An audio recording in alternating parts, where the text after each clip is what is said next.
네. 욥기서를 좀 읽어보신 분들은 그 내용을 잘 알겠지만 잘 모르시는 분들을 위해서 짤막하게 욥기서 전체의 내용을 이야기하자면 그렇습니다. 욥기 1장을 한번 펴보실까요? 욥기서 1장을 한번 먼저 보세요.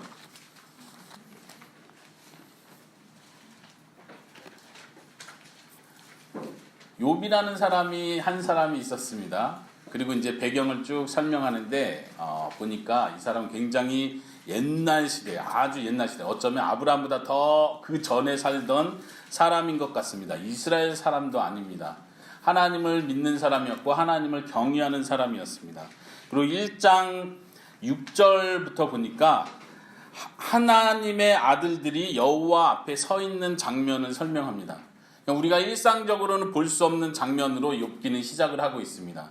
하나님께서 하나님의 아들들, 즉 천사들을 데리고 회의를 하고 있는 모습인 것 같습니다.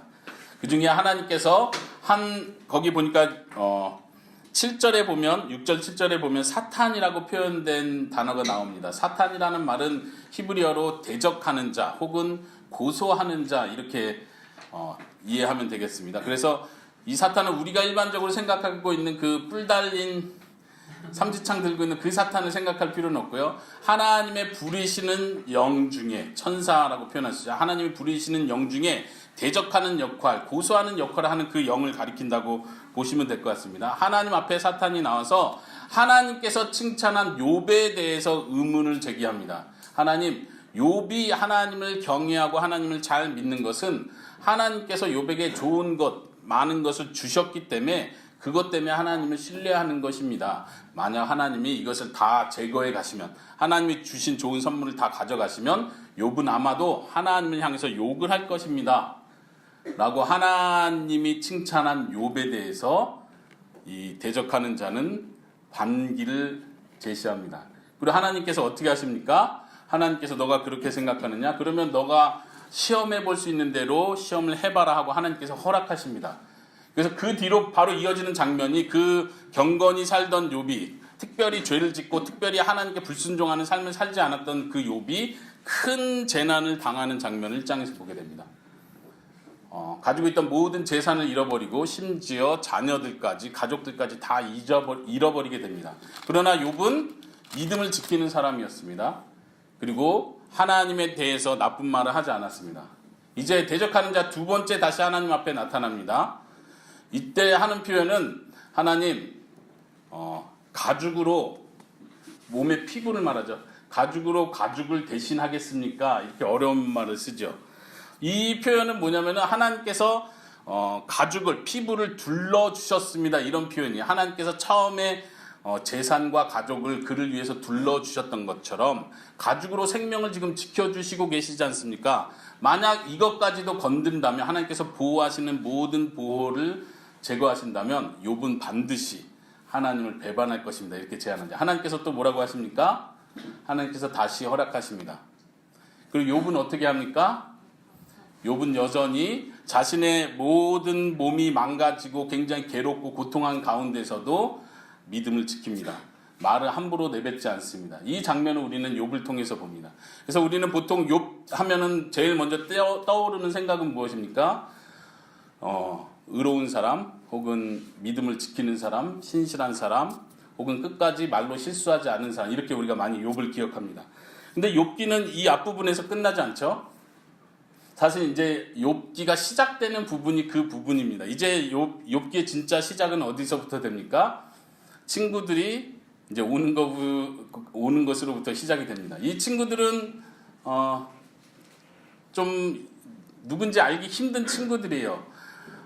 그 당시에 그 당시에 굉장히 지혜로운 자들이고, 욥도 그 당시에 지혜로운 자였고 학식 있는 사람이었고 유력한 자였습니다. 친구들도 아마도 그렇게 지혜로운 자였을 것이고, 우리가 오늘날 생각하는 것처럼 그냥 힘든 일을 당하고 있는 친구한테 와서 함부로 말하는 그런 친구들은 아닙니다. 성경에 보니까 이 친구들도 굉장히 신실하게 욥과 같이 일주일을 같이 금식을 합니다. 같이 침묵을 지키면서 같이 고난에 동참을 합니다. 이것은 쉽지 않은 일이죠. 그런데 이제 욥이 자신의 고통이 계속되는 걸 보고 견디지 못하고 욥이 먼저 자신의 생일을 저주합니다. 아, 내가 왜 태어났는가? 내가 차라리 태어나지 않았으면 좋았을 것을. 왜 하나님이 나에게 이런 고통을 주시는가? 말을 내뱉기 시작합니다. 여기서 우리는 욥이 어떤 사람인가를 다시 생각하게 됩니다. 앞부분은 욥이 말로 실수하지 않았다는 것을 성경이 보여주지만 뒷부분으로 갈수록 욥이 말 그대로 말로 실수하는 장면을 보여주고 있죠. 그 친구들은 아마도 우리가 생각할 때는 어떤 친구인지는 정확히 모르지만 이 친구들도 하나님을 경외하는 친구들이고 하나님을 잘 믿는 친구들이었을 것입니다. 이 친구들은 하나님을 향한, 좋은 쪽으로 말해서 하나님을 향한 사랑과 열정이 있는 사람이었습니다. 친구들이었습니다. 욥이 하나님에 대해서 함부로 말하는 걸 참기가 힘들었습니다. 그래서 변명을 하죠. 욥, 말을 그렇게 함부로 하면 안 돼. 아무리 힘들어도 말을 함부로 하면 안 돼. 하나님은 하늘에 계시고 너는 땅에 있잖아. 너가 아무리 힘들다고 해서 하나님이 잘못한 것처럼 그렇게 말해서는 안 돼. 이 말을 했는데 좋은 쪽으로 말해서요. 욥이 다시 화가 납니다. 너가 나를 몰라서 그런다. 나는 이렇게 잘못한 일을 한 적이 없다. 욥의 친구들의 대화가 계속됩니다. 그것이 26장에 걸쳐서 계속되고 있고 이 욥기서 안에서는 이 친구들의 말과 욥의 말이 시로 표현되어 있어요. 시로. 굉장히 아름다운 시로.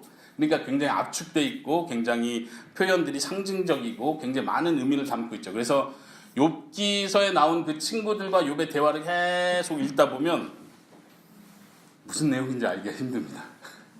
너무 내용도 많지만 이 내용들이 굉장히 압축되어 있고 누가 맞는 말을 한 거지, 욥이 무조건 다 맞는 말을 하고 친구들이 무조건 다 틀린 말을 한 것인가, 이렇게 볼 수도 없습니다. 제가 표현한 대로 욥의 친구들도 신실하게 하나님을 변호하고 있고 욥이 함부로 말하는 것에 대해서 책망을 정확하게 해주는 아주 충실한 친구들입니다. 나쁜 친구들은 그렇지 않죠. 나쁜 친구들은 내 친구가 나쁜 행동할 때 같이 나쁜 행동을 하죠. 그러나 이 친구들은 그렇지 않습니다. 하나님의 이름을 존중히 생각하는 친구들이었고 이 친구가 잘못된 행동 고쳐줘야 된다고 그들은 생각했습니다. 이 대화가 26장에 걸쳐서 계속됩니다. 욥은 나중에 친구들의 대화를 통해서 계속해서 자극을 받고 어쩌면 내적인 고통과 내면의 방황으로 인해서 하나님을 향해서 더 안 좋은 말들을 내뱉게 됩니다. 말하자면 하나님이 나를 증명해 주셔야 됩니다. 제가 얼마나 죄가 없는 사람인지, 제가 얼마나 깨끗한 사람인지 하나님은 아시지 않습니까? 하나님이 나를 변호해 주셔야 됩니다. 아니면 제가 하나님 재판석에 가서 제가 그곳에서 하나님과 변론을 하겠습니다. 제가 얼마나 정직한 사람인지 하나님이 아시지 않습니까? 이렇게까지 나가게 됩니다. 욥의 이 말들은 어쨌든 하나님 앞에 자신이 죄가 전혀 없는 사람인 것처럼 말하는 실수라는 것입니다. 하나님보다 마치 자신이 더 정의로운 사람처럼, 공의로운 사람인 것처럼 말하는 실수를 저질렀습니다. 그리고 우리가 잘 아는 것처럼 욥기서 38장에 가면 그 긴 대화들이 끝나고 욥기서 38장에 하나님께서 등장하시는 장면을 보게 됩니다. 한번 38장으로 넘겨보실까요? 38장 1절 2절에 그때 여호와께서 폭풍 가운데서 욥에게 말씀하셨습니다. 2절에 무지한 말로 생각을 어둡게 하는 자가 누구냐? 누구에게 하신 말씀이에요? 무지한 말로 생각을 어둡게 하는 자가 누구냐? 누구에게 하시는 말씀이에요? 하나님께서 친구들에게. 아닌 것 같은데요. 1절에 욥에게 말씀하여 이르시되, 욥에게 말씀하신, 물론 우리 전도사님께서 친구들에게 하시는 말씀이라 했는데 물론 그렇게도 생각할 수 있을 것 같아요. 너는 어리석지 않은데 왜 내 욥을 괴롭혔냐, 이렇게 말씀하실 수도 있을 것 같습니다. 그런데 뒤로 한 번 더 넘겨보세요. 40절에 40장이에요. 40장 1절 2절에 다시 한번 보세요. 여호와께서 또 욥에게 일러 말씀하시되 트집 잡는 자가 전능자와 다투겠느냐? 하나님을 탓하는 자는 대답할지니라. 누구에게 하신 말씀이에요? 욥이라고 계속 말하고 있죠. 그러니까 3절에 욥이 대답을 하죠. 일단 지금 욥과 하나님이 마치 1대1로 독대를 하는 것처럼 지금 38장부터 계속 대화가 이어지고 있습니다. 이제 38장이 결론을 향해서 가는데 하나님께서 등장하시면서 그동안 길었던 대화에 대해서 정리를 해주십니다. 하나님께서 욥에게 묻습니다. 그런데 이상한 건 욥기가 이해하기 어려운 게 바로 이 전환에 있는데, 결론이 하나님께서 욥을 칭찬해 주시면서 결론을 내면은 이해가 쉬운데 그렇지 않고 하나님은 먼저 욥을 책망하십니다. 너가 어리석은 말로 너가 모르는 말을 함부로 내뱉었다라고 욥을 혼내십니다. 친구들이기 전에. 우리 40장에서도 똑같이 하나님께서 트집 잡는 자라고 욥을 표현하시고 전능자와 너가 다툴 수 있다고 생각하느냐 하고 책망을 하십니다. 욥은 하나님 앞에 두려움을 갖습니다. 자신이 얼마나 모르는 말로 했는지. 우리가 오늘 읽었던 부분이 욥이 하나님 앞에서 회개하는 장면이죠. 42장으로 넘어가 보십시오. 다시 읽었던 부분 3절, 42장 3절을 읽어보겠습니다. 무지한 말로 이치를 가린 자가 누구니까? 나는 깨닫지도 못한 일을 말하였고 스스로 알 수도 없고 헤아리기도 어려운 말을 하였나이다. 누가요? 지금 욥이 말하고 있습니다. 욥기는 이렇게 결론을 지어가고 있습니다. 그냥 단지 욥을 의로운 사람이었고 말에 실수를 하지 않은 사람이었고 끝까지 믿음을 지킨 사람이었다 이렇게 생각하고 막연하게 생각하고 있으면 욥기 전체가 이해가 되지 않습니다. 특히 이 마지막 부분에서 여호와 하나님께서 욥에게 하신 말씀은 진리입니다. 친구들이 한 말들을 우리가 읽어갈 때는 이 친구들이 한 말이 다 진리인가? 다 맞는 말 한 건가? 오해한 건가? 인간적인 생각을 표현한 건가? 진리를 표현한 건가? 헷갈릴 수 있습니다. 저도 그건 다 알지 못합니다. 근데 38장 이후로 나오는 하나님의 말씀 그리고 욥의 반응은 진리를 우리에게 가르쳐주고 있습니다. 하나님은 욥을 책망하셨습니다. 왜 책망하셨습니까? 욥이 말에 실수했기 때문에 그렇습니다. 하나님 앞에 자신이 더 마치 공의로운 자인 것처럼 말했기 때문에 하나님께 책망을 받은 것입니다. 욥도 그것을 하나님 앞에 고백하고 회개하게 됩니다. 한번 그 장면을 좀 더 자세히 볼까요? 40장 다시 돌아와 보세요. 40장 8절 한번 같이 읽어보겠습니다. 40장 8절 시작. 내가 내 공의를 부인하려느냐? 내 의를 세우려고 나를 악하다 하겠느냐? 누가 누구에게 한 말이에요? 하나님께서 욥에게 하시는 말씀이에요. 책망을 하시는데 뭐라고 책망하십니까? 너가 나의 공의로움, 정의로움, 심판자로서 정확하게 심판하는 것에 대해서 내가 틀렸다고 말하겠느냐? 이렇게 말씀하십니다. 너가 의롭다고 했는데 너가 죄가 없고 이런 벌을 받을 자격이 없다고 생각하고 너가 깨끗하기 때문에 너는 심판을 받지 않아야 된다고 너의 의를 세우기 위해서 하나님이 나를 악하다고 표현하느냐? 하나님이 책망하시는 내용입니다. 욥은 지금 자신이 받는 고난이 전혀 받아야 될 이유가 없는데도 불구하고 하나님이 고난을 주셨기 때문에 하나님이 나쁘다, 하나님이 잘못됐다라고 계속 자신을 변호해 왔습니다. 그리고 하나님과 내가 대면해서 대화할 수 있다면 좋겠다, 내 억울함을 풀고 싶다라고까지 표현을 했었죠, 친구들 앞에서. 근데 하나님께서 욥에게 바로 그거에 대해서 답변을 하십니다. 너가 의롭다는 걸 증명하기 위해서 내가 악하다고 지금 말하고 있느냐? 지금 하나님의 말씀을 이해하십니까? 아까 말씀드린 것처럼 하나님은 지금 진리를 말씀하고 계십니다. 이 욥기서에서 말해주는 가르침은 욥이 틀렸다는 얘기를 분명하게 해주고 있습니다.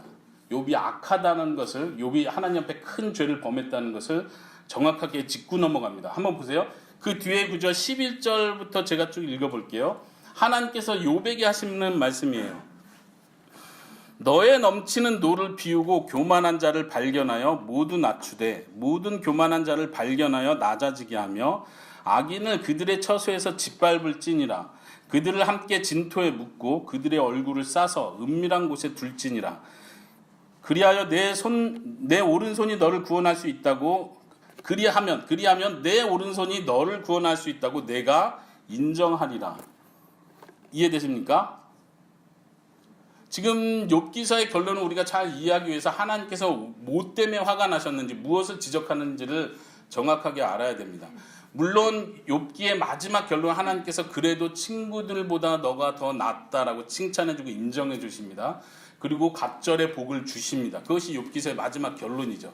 그렇지만 욥이 전혀 죄가 없었기 때문에 하나님께서 복을 주셨다고 생각하시면 안 됩니다. 욥이 잘못한 게 전혀 없었기 때문에 내가 단지 시험했을 뿐이야, 그러니까 이제는 시험 통과했으니까 복을 줄게 라고 상을 준 것처럼 이해하셔서는 되지 않습니다. 이 부분, 하나님께서 지금 욥에게 말씀하시기를 너가 악한 자들 다 심판해봐라. 너가 하나님이 돼서, 너가 이 온 우주의 심판자가 돼서 악한 자들 다 정확하게 끄집어내서 정확하게 공평하게 심판을 해봐라. 그러면 내가 인정하겠다. 14절이 그 말을 하죠. 너가 스스로 너를 구원할 수 있다고 내가 인정하겠다.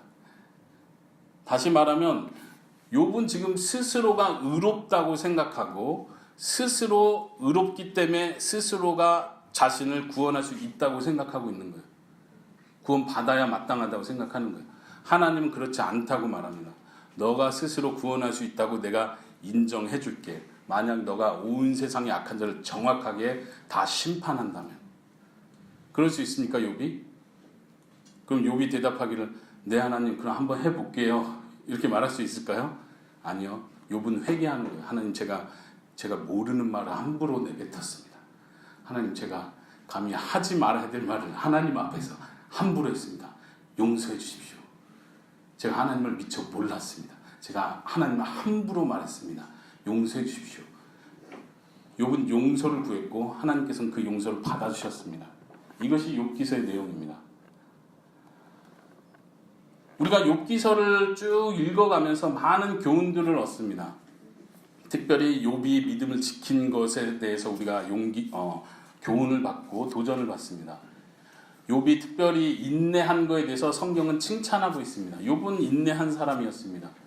한번 신약 성경을 잠깐 넘어가서 찾아볼까요? 신약 성경 야고보서 5장 11절인데요. 욥에 대해서 평가하는 내용이 있습니다.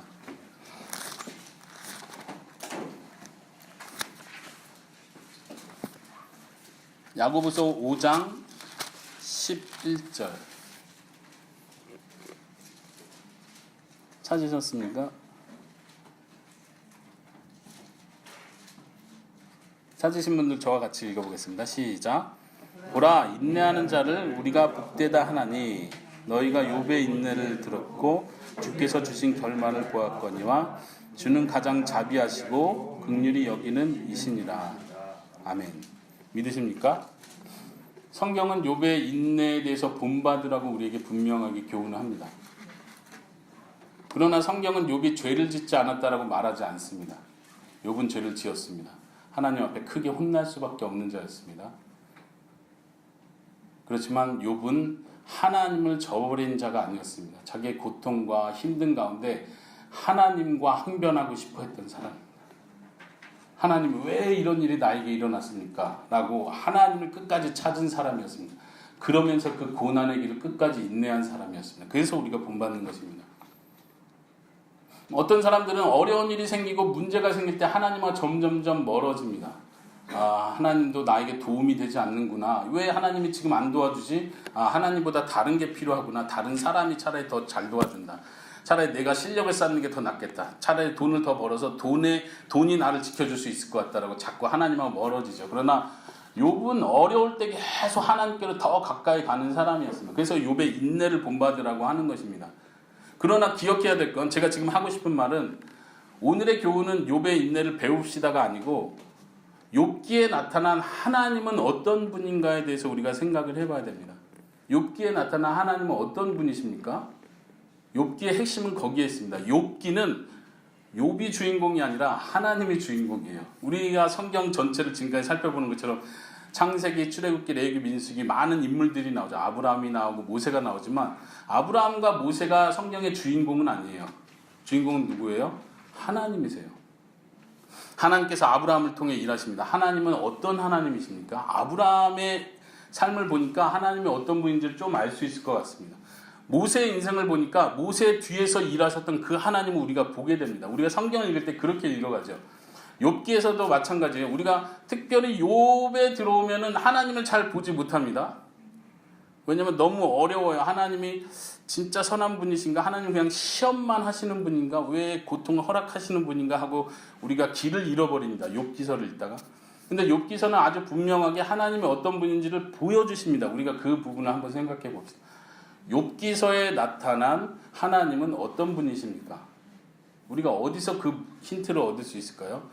다시 한번 야고보서를 찾았으니까요. 그 본문 다시 한번 읽어봅시다. 다시 읽어볼게요. 제가. 보라 인내하는 자를 우리가 복되다 하나니 너희가 욥의 인내를 들었고 주께서 주신 결말을 보았거니와 주는 가장 자비하시고 긍휼히 여기시는 이시니라. 하나님은 어떤 하나님이세요? 욥기에 나타난 하나님은 어떤 하나님이세요? 긍휼하게 자비하시고. 예, 믿으십니까? 근데 욥기를 얘기하면서 이 얘기를 하는 게 이상하지 않아요?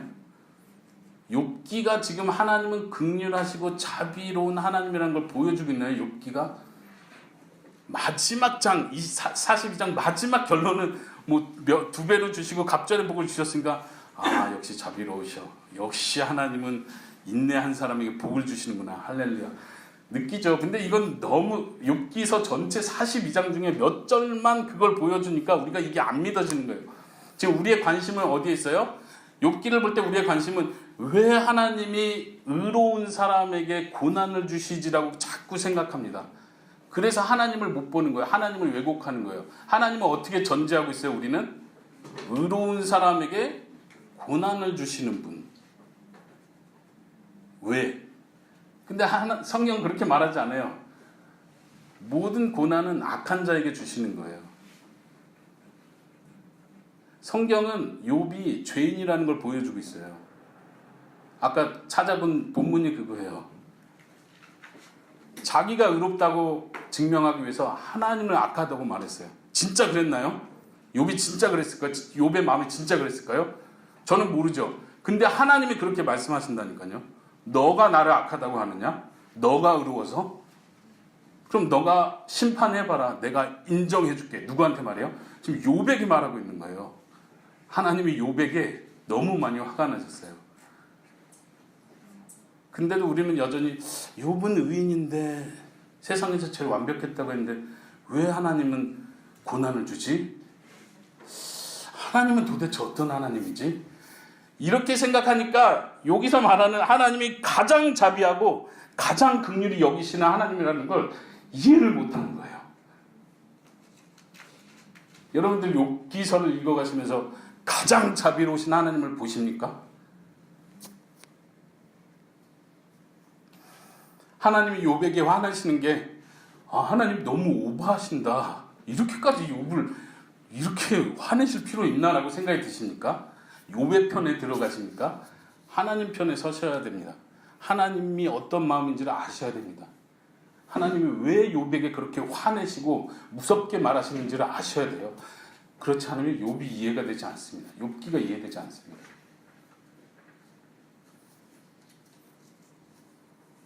오늘날 우리가 하나님에 대해서 생각할 때도 똑같은 생각을 가지고 있는지 모르겠습니다.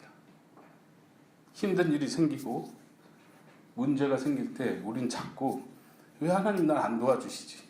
여기서 이것만 조금만 도와주셔도 문제 해결될 것 같은데 하나님 왜 사고가 나게 하시지?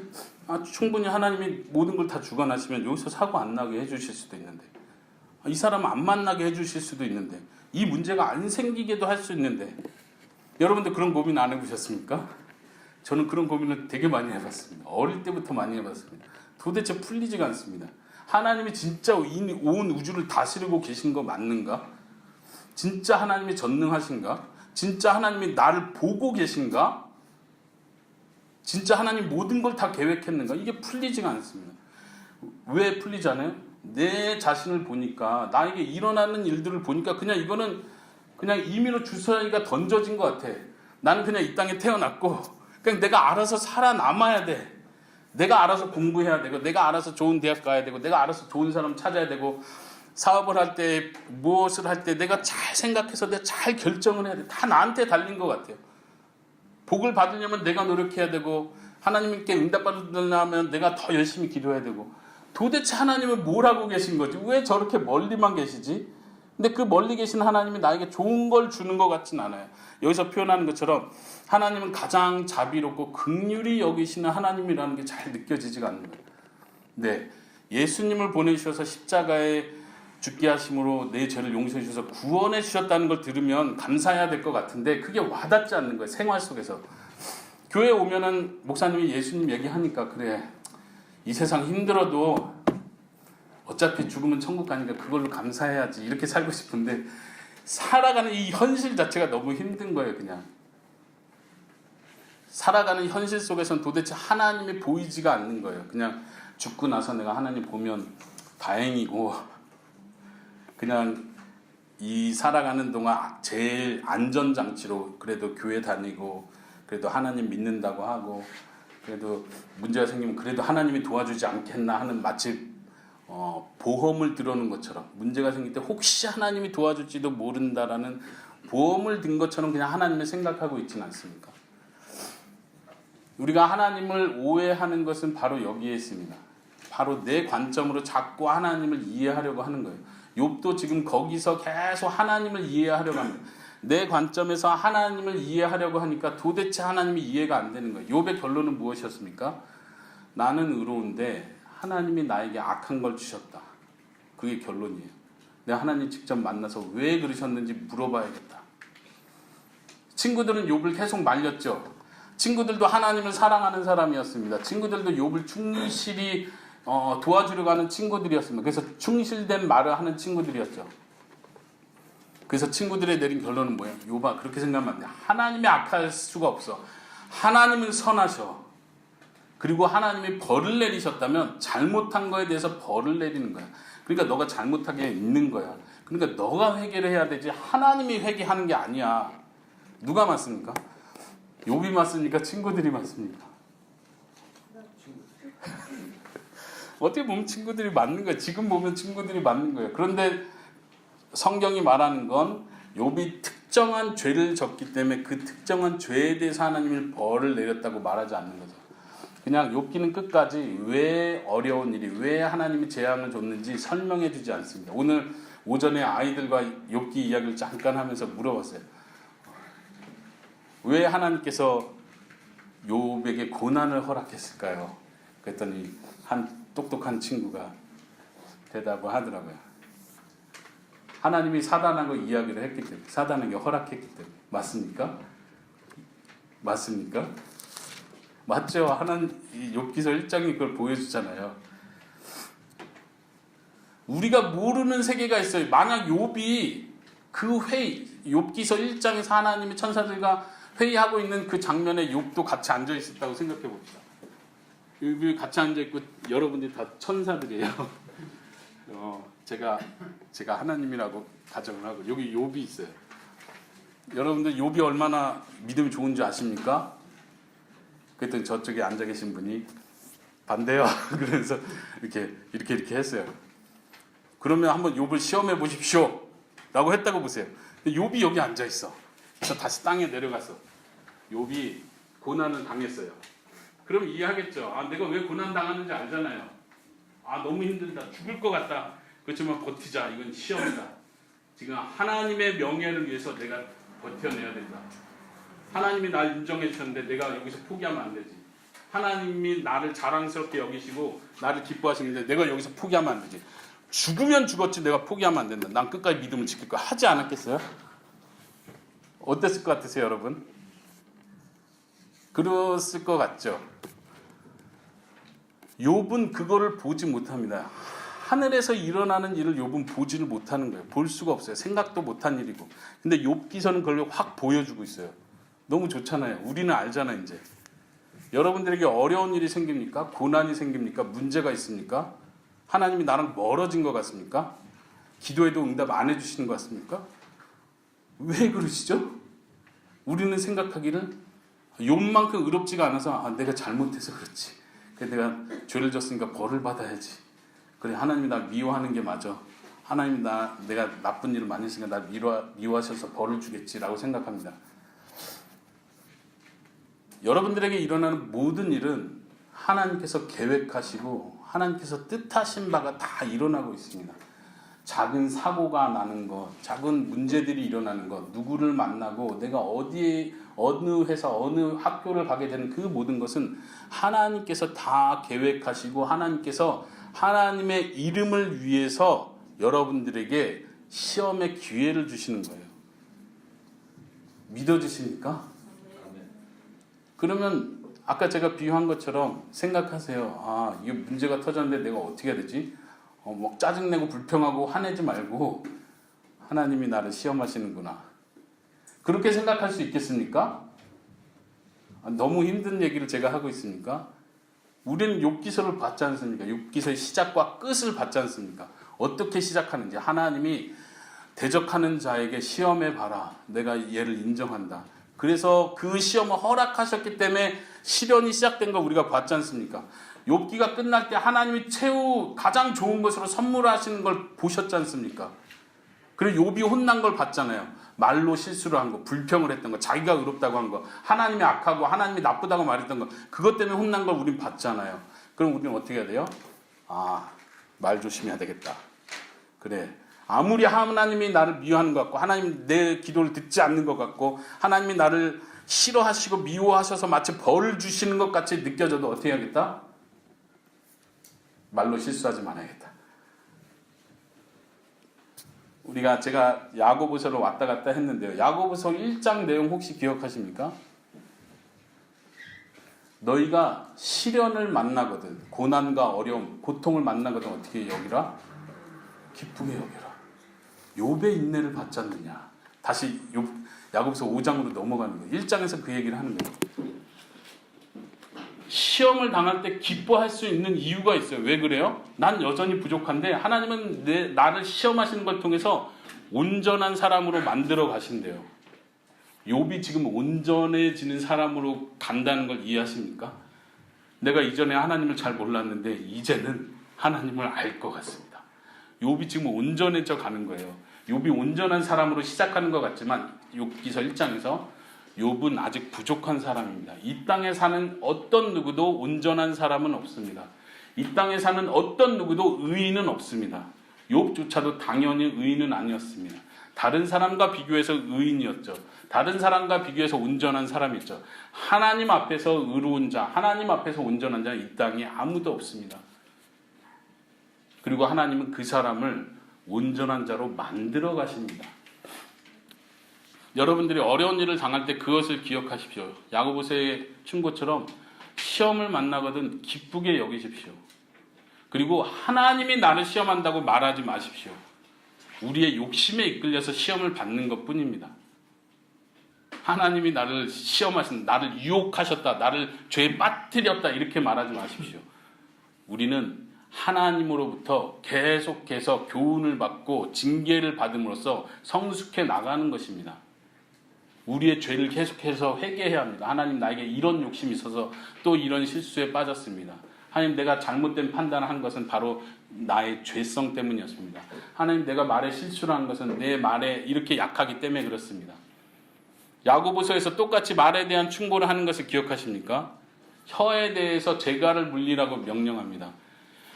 혀는 끊이지 않는 독을 뿜어내는 것이라고 말을 합니다.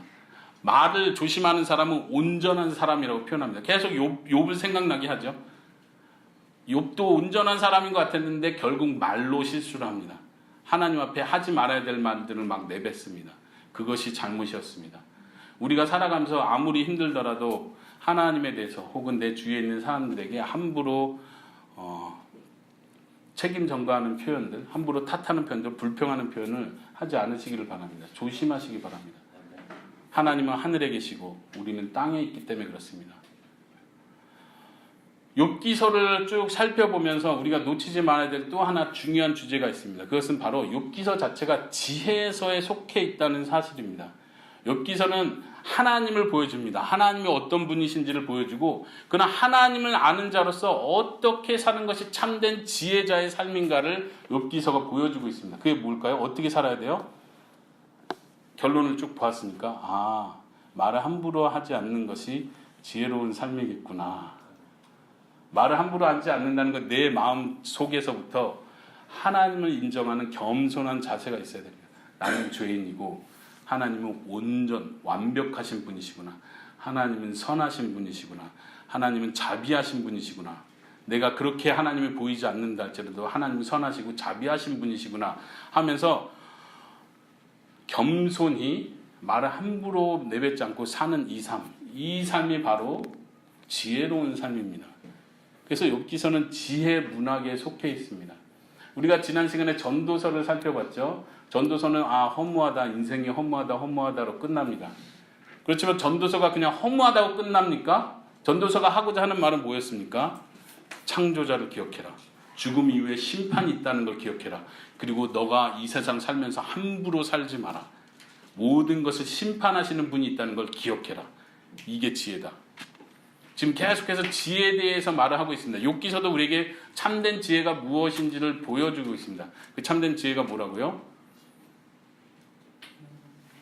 네네. 말을 함부로 하지 마라. 말을 함부로 하지 않기 위해서 우리 마음이 겸손해질 필요가 있습니다. 하나님 앞에서 내 본래의 위치를 찾아가는 그 겸손이 필요합니다. 한번 욥기서 같이 한번 그저 찾아보도록 할게요. 욥기서 28장 28절입니다.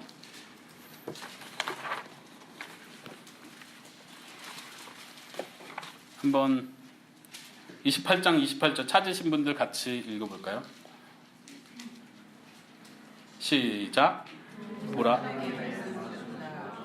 보라 주를 경외함이 지혜요 악을 떠남이 명철이니라. 어디서 많이 들어본 표현이죠.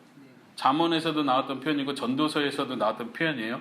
이 표현이 지혜서에 똑같이 나옵니다. 우리가 이걸 놓치면 안 되는데 욥기서 28장 전체를 지혜시라고 표현을 합니다. 28장 전체를.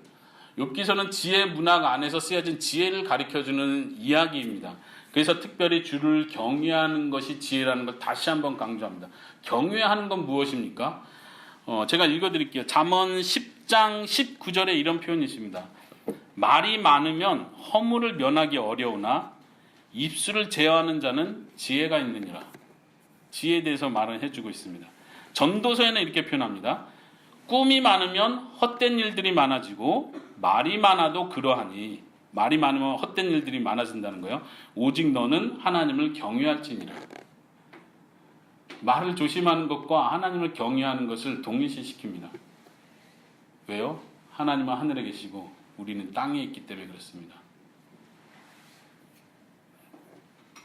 그래서 야고보서도 말에 대해서 조심해야 될 것을 우리에게 가르쳐주고 있습니다.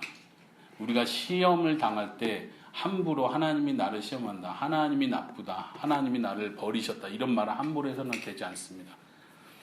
하나님이 어떠한 분이신지를 우리가 욥기서를 통해서 배울 수 있기를 바랍니다. 오늘 집에 가셔서 그러한가 하고 욥기서 한번 다시 한번 쭉 읽어보시길 바랍니다. 그 안에서 하나님이 얼마나 욥이 함부로 하는 말에 대해서 계속해서 참고 계시는지를 보시기 바랍니다. 하나님께서 너가 나를 불의하다고 하느냐 하고 욥을 그 자리에서 없애실 수도 있습니다. 그러나 하나님은 욥을 없애시지 않으셨습니다. 이해하십니까? 생각해 보세요. 욥기서 1장으로 다시 돌아서 사탄이 대적하는 자 말하기를 욥이 하나님이 잘해주니까 욥이 지금 믿음을 지킨 겁니다. 하나님이 말하기 그렇지 않다. 욥은 내가 인정한다. 그 욥이 실패를 했습니다. 실패를 한 거 맞습니까? 하나님이 보장했는데 욥이 쭉 가면서 하나님을 막 욕하고 있는 거예요 지금. 그래서 하나님이 화가 나신 거예요. 그럼 하나님 입장에서 그 대적하는 자가 뭐라고 했겠습니까? 제가 맞았네요 하나님. 생각해보세요. 그렇지 않았겠어요? 잘 생각해보세요. 욥이 진짜로 실수를 마지막까지 안 했다면 하나님이 그랬겠죠. 봤냐? 내 말이 맞지. 그렇죠. 근데 욥이 실패한 게 맞습니까? 우리는 실패를 안 한 사람이라고 생각하고 싶어요. 근데 하나님이 분명히 욥이 실패했다고 말하는 거예요. 너가 감히 그렇게 말을 하느냐? 그럼 사탄이 뭐라고 말하겠어요? 하나님 봤죠? 봤죠? 내 말이 맞죠? 그럼 어떻게 된 거예요, 욥기는? 전 욥기서 2탄이 욥기서 2탄이 어떻게 쓰여질지가 기대가 돼요. 그 뒷면을 보여주는 게 없어요, 욥기서에는. 그래서 욥기서는 그렇게 끝나요. 그냥 하나님이 욥을 용서해 준 거예요. 욥을 용서해 주고 복을 주고 그냥 끝나버려요. 어떻게 된 거죠? 저는 그게 욥기서를 연구하면서 그게 답답해요. 아니 분명히 사탄이 신나서 제가 이겼죠 했을 텐데 하나님은 그거에 대한 이야기를 해주지 않고 욥을 용서해주고 축복해주고 욥기서가 끝납니다. 무슨 일이 일어났을까요? 무슨 일이 일어났을까요? 욥이 왜 용서를 받은 거죠? 욥이 왜 복을 받는 거죠? 회개했으니까? 우리가 찾아낼 수 있는 마지막 퍼즐은 바로 예수님에게 있습니다. 욥이 자기 스스로 의로워서 구원받은 것이 아닙니다. 이해하십니까?